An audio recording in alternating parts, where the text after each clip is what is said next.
2 nights before our 25th wedding anniversary, my dead father showed up in my dream and told me something that saved my life. "Carl," he said, "clear as day, don't wear that vest. Linda got you. You hear me, son? Don't wear it." I woke up in a cold sweat at 4:30 a.m., heart pounding like I'd just run a marathon. The name's Carl Phillips, by the way.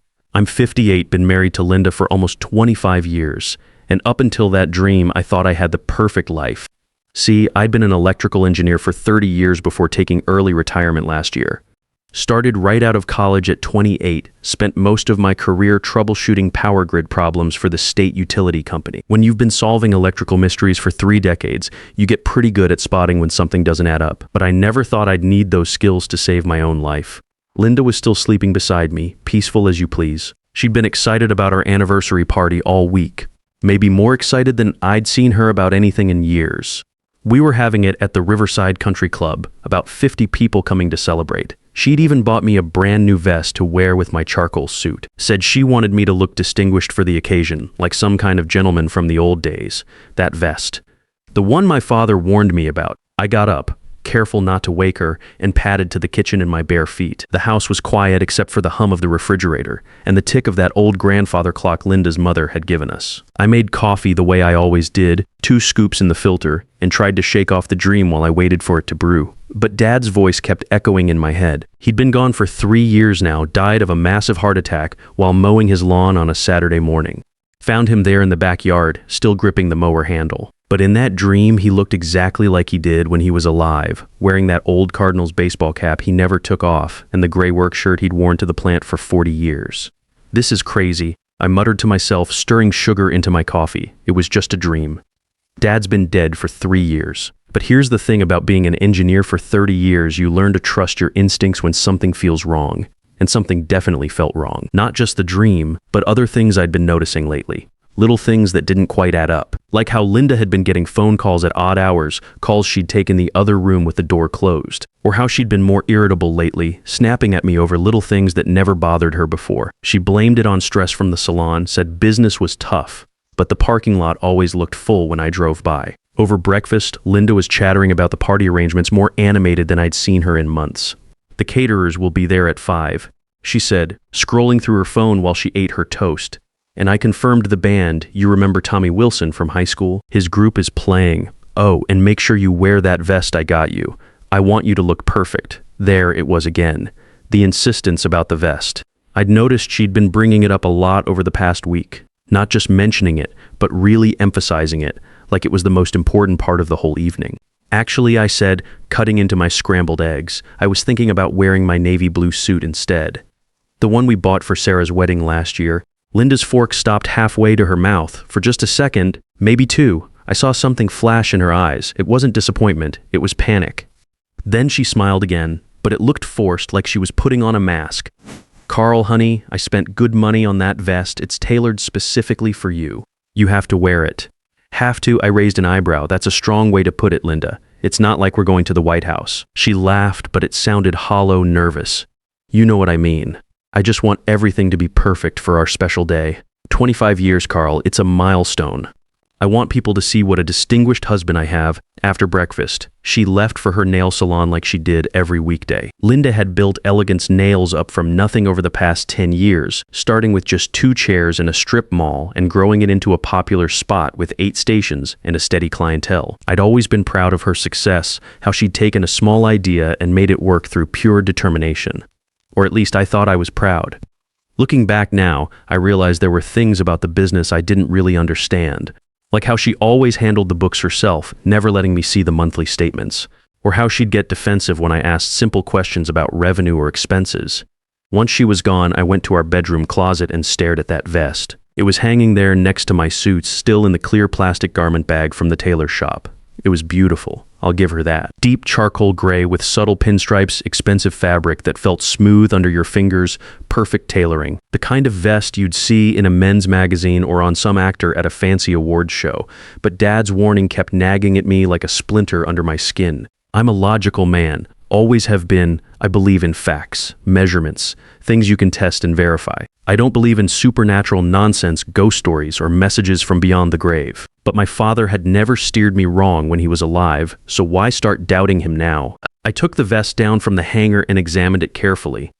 The way I used to inspect electrical components for defects back at the power company, you develop an eye for things that are off when you've spent decades looking at equipment that could kill you if it wasn't working right. The stitching looked flawless, professional work. The fabric felt normal, expensive, but not unusual. But when I ran my hand over the lining near the chest area, I felt something that made me stop. A slight thickening, like there was something sewn between the layers. It was subtle, the kind of thing you might miss if you weren't really paying attention. But I was paying attention now. My engineering brain kicked into high gear. This wasn't random. This wasn't a manufacturing quirk or a design feature. This was deliberate, and it didn't belong there. I went to my workshop in the garage, the same space where I'd spent countless weekends fixing appliances and working on electrical projects. My tools were organized exactly the way I liked them, each one in its proper place. I grabbed my precision scissors, the ones with the fine points that I used for detailed electrical work, and headed back to the bedroom. I spread the vest out on our bed, the same bed Linda and I had shared for 25 years, and got to work. I started with a small section of the inner lining, picking apart the stitches carefully so I wouldn't damage the outer fabric. Had to be methodical about it, the way I approached any technical problem. What I found made my blood run cold. Tiny capsules, no bigger than rice grains, sewn into the lining in a neat pattern. Maybe a dozen of them, positioned right where they'd sit against my chest when I wore the vest. They looked like gel capsules, the kind you'd see medication come in, but these were filled with fine white powder. I'd been an engineer long enough to know this wasn't an accident. Someone had put these here intentionally, someone who knew exactly what they were doing. My hands were shaking as I used my needle-nose pliers to extract one of the capsules. The powder inside was odorless, but that didn't mean it was harmless. In my line of work, I'd learned that the most dangerous substances often had no smell at all.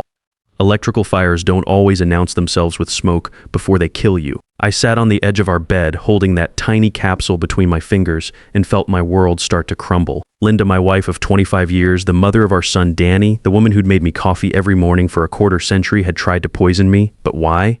What could possibly drive her to this? I needed answers, and I needed help from someone I could trust.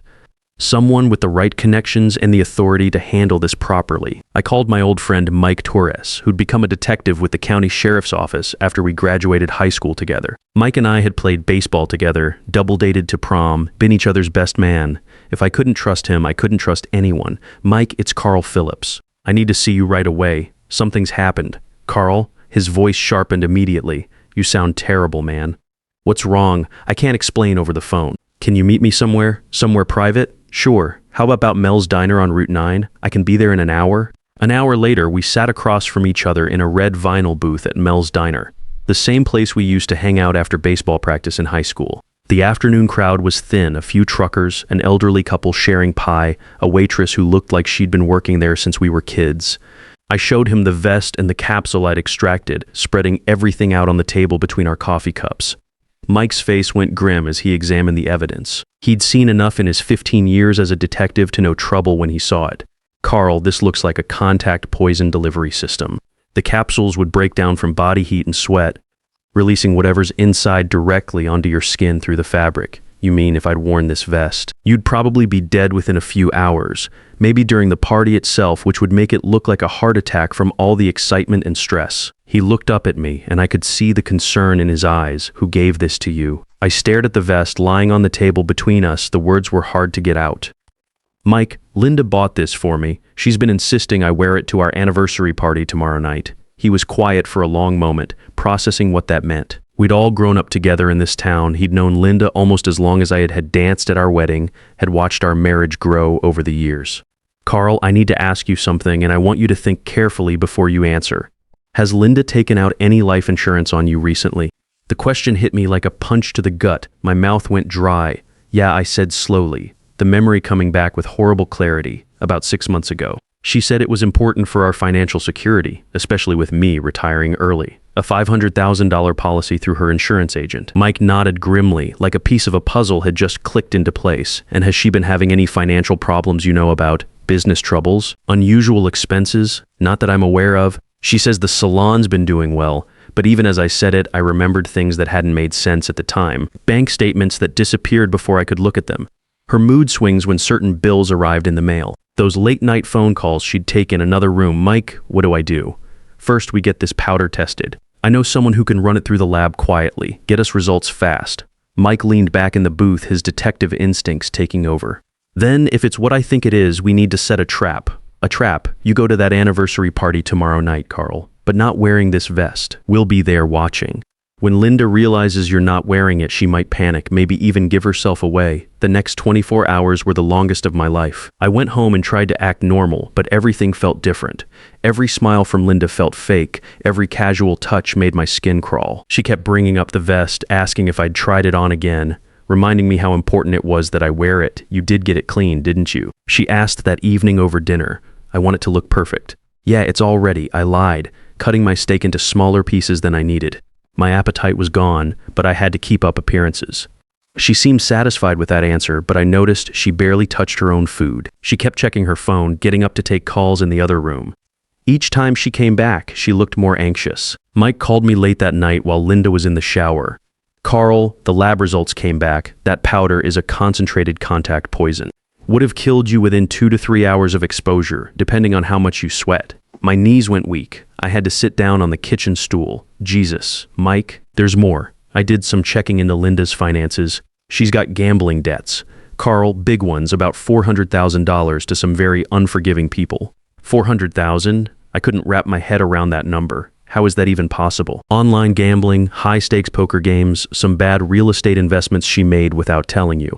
The people she owes money to aren't the kind who accept payment plans. It all made sense now. The life insurance policy, the poison, the urgency about the vest. My loving wife of 25 years had decided I was worth more dead than alive. What's the timeline here, Mike? How long has she been planning this? Based on the insurance policy timing and some other financial moves I found, probably 6 to 8 months. This isn't a spur-of-the-moment thing, Carl. She's been methodical about it. That night, I lay in bed next to Linda, listening to her breathe, and felt like I was sleeping next to a stranger. This woman who'd shared my life, who'd raised our son, who'd been my partner through everything. She was planning to murder me at our anniversary party. The next evening, I got dressed for our celebration. Navy blue suit, white shirt, gold tie that Linda had given me for Christmas 3 years ago. No vest. Linda was in the bathroom putting on her makeup when I walked in, checking my appearance in the mirror one last time. She saw my reflection and spun around, her face immediately changing. Carl, where's your vest? I decided to go with a classic look tonight, I said, watching her carefully. Simple and elegant, her expression shifted completely. The mask slipped, and I saw pure panic in her eyes. The same look you see on someone's face when they realize they've made a terrible mistake. You have to wear the vest, she said, her voice getting sharp and desperate. I bought it specifically for tonight. Linda, it's just a vest. What difference does it make? It makes all the difference. She was almost shouting now, her composure completely gone. Carl, please, just put on the vest. For me? For our anniversary. I'd never seen her like this in 25 years of marriage. Desperate, almost frantic, like her world was falling apart. I think I'll stick with what I'm wearing, I said calmly. I feel comfortable in this. We drove to the Riverside Country Club in complete silence. The club sat on a hill overlooking the river, its stone facade and tall columns making it look like something from an old movie. String lights decorated the outdoor terrace, and you could see guests already arriving, couples in their best clothes walking up the curved driveway. Linda kept glancing at me during the drive, and I could see her mind racing, trying to figure out what to do. Her hands were shaking as she gripped her purse. Linda, are you feeling all right? You seem nervous. I'm fine. She snapped. Everything's fine, but nothing was fine, and we both knew it. The party was being held in the club's main ballroom, an elegant room with crystal chandeliers and tall windows that looked out over the golf course. Linda had decorated it with white and gold flowers, our wedding colors, and there were framed photos from our 25 years together on easels around the room. Our son Danny was there with his wife Amanda and their 4-year-old boy, little Joey, who was running around in his tiny suit and tie, excited to be at a grown-up party. Old friends from work were mingling with neighbors and people from Linda's salon. Everyone was laughing, having a good time, celebrating what they thought was a happy milestone. I spotted Mike immediately. He was at a corner table with 2 other detectives I recognized, all of them dressed as regular guests. They'd even brought dates to make it look natural. Mike caught my eye and gave a small nod for the first hour. I played the part of the happy husband. I accepted congratulations, told stories about our early years together, posed for photos with Linda and Danny's family. But I kept watching Linda, and she kept watching me, both of us waiting for something to happen. She barely touched the dinner they served, filet mignon with roasted vegetables, the same meal we'd had at our wedding reception. She kept excusing herself to make phone calls, disappearing into the hallway or out onto the terrace. Each time she came back, her face was paler and her hands were shaking more. "Everything okay, honey?" I asked during the main course, loud enough for the people at our table to hear. "Fine," she said through gritted teeth. "Everything's fine." But I could see she was falling apart. After dinner, the band started playing Tommy Wilson and his group, guys I remembered from high school who still got together on weekends to play classic rock. People moved to the dance floor and the mood in the room lightened. But Linda grabbed my arm as I started to get up. "We need to talk," she said, her fingernails digging into my sleeve, privately. "Now, not now, Linda. We have guests. People are celebrating us. Now, Carl." Her voice was desperate, almost pleading, "Please." That's when I knew it was time. I caught Mike's eye across the room and gave a small nod. He nodded back and started moving toward the front of the room. "Actually," I said, standing up and walking toward the band, "I'd like to say a few words." I took the microphone from Tommy, who looked surprised but stepped aside. The music stopped and the room gradually quieted as people turned to look at me. Linda was staring at me with pure terror in her eyes. 25 years ago, I began my voice carrying clearly through the ballroom. I married the woman I thought would be my partner for life.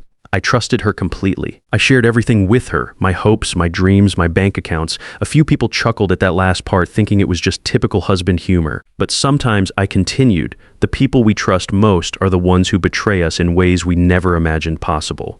The room was dead silent now. I could see people starting to look uncomfortable, confused by the turn my speech was taking. Danny was frowning at me from across the room, probably wondering if his old man had lost his mind. My wife bought me a beautiful vest for tonight's celebration. Insisted I wear it, but my father, God rest his soul, came to me in a dream 2 nights ago and told me not to put it on. People were starting to murmur now, exchanging glances. This wasn't the kind of anniversary speech anyone had expected, so I had that vest examined by a professional. I looked directly at Linda, whose face had gone white as the tablecloth.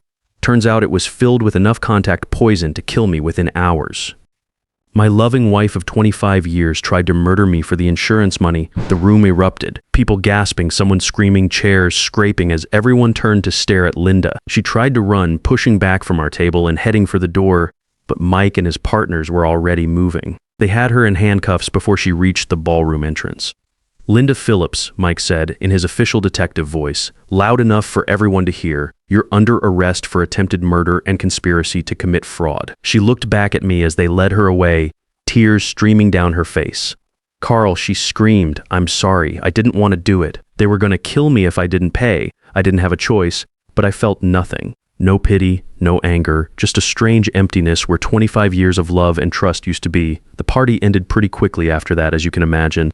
People didn't know what to say, didn't know how to react to what they'd just witnessed. Danny came over to me, his face pale with shock. "Dad, is this real? Did Mom really try to—" "I'm afraid so, son." He hugged me then and I could feel him shaking. "I can't believe it. I can't believe Mom would do something like this." "Neither could I said, holding my boy, my 28-year-old boy who would always be my little kid. But the evidence doesn't lie. Amanda came over with little Joey, who was confused by all the excitement and asking why Grandma Linda was crying. We told him she had to go away for a while, that sometimes grown-ups make mistakes and have to face consequences. The investigation that followed revealed the full scope of Linda's deception. The gambling addiction had started small, just online poker to pass the time. But it escalated to high-stakes games, bad investments, loans from dangerous people. She'd been living a double life for almost 2 years, hiding debt that grew like cancer. The trial was swift and decisive. The lab results, the financial records Mike had uncovered, the insurance policy, the testimony from the tailor who'd sewn the poison capsules into the vest, it all painted a clear picture of premeditated murder. Linda was sentenced to 12 years for attempted murder and insurance fraud. I attended the sentencing hearing. She looked smaller, somehow defeated. When the judge read the sentence, she turned to look at me one last time. I saw remorse in her eyes, genuine regret for what she'd done. But it was too late for apologies. I sold our house 6 months later. Too many memories, too many ghosts in every room. I bought a smaller place on the other side of town, a ranch-style home with a workshop in the basement where I could keep my hands busy. Danny and Amanda visit regularly with little Joey, who's adjusted better than any of us to having Grandma Linda gone. Kids are resilient that way. He asks about her sometimes, and we tell him she made some bad choices and has to stay away for a while. When he's older, we'll explain it properly. I've started volunteering at the community center, teaching basic electrical skills to teenagers who want to learn a trade. It gives me purpose, keeps me busy. Some of these kids remind me of myself at that age, eager to understand how things work, how to fix what's broken. Mike stops by for coffee most Sundays. We watch football and complain about getting old, just like we did in high school. He never says I told you so about the investigation, never makes me feel foolish for not seeing the signs earlier. That's what real friendship looks like. Sometimes I lie awake at night thinking about those 25 years. Were any of them real? Did Linda ever actually love me, or was it all just a long setup for the ultimate betrayal? I'll probably never know for sure, and maybe that's okay. Maybe some questions aren't meant to have answers, but I do know this. My father saved my life that night he came to me in a dream. Call it divine intervention. Call it my subconscious picking up on danger signals I'd missed. Call it whatever you want. What matters is I listened to that warning voice, and now, at 58 years old, I'm learning how to live again. It's not the life I planned when I married Linda all those years ago, but it's honest. No lies, no hidden debts, no poison hidden in expensive gifts. That's gotta count for something. Thanks, Dad. I should have trusted you from the start. Sometimes the people who claim to love us the most are capable of the greatest betrayal, but that doesn't mean we should stop trusting our instincts when something feels wrong. The voices that try to protect us, whether from the living or the dead, deserve to be heard, because wisdom often comes disguised as worry. When everything you thought was solid turns out to be built on lies, the only choice is to start over with what's real, and sometimes that's exactly the foundation you need. A man's worth isn't measured by how much someone thinks he's worth dead, but by how he chooses to live after discovering the truth. Trust is like electrical current. It flows easily until something breaks the circuit. But with the right tools and enough time, you can always rewire for a better connection.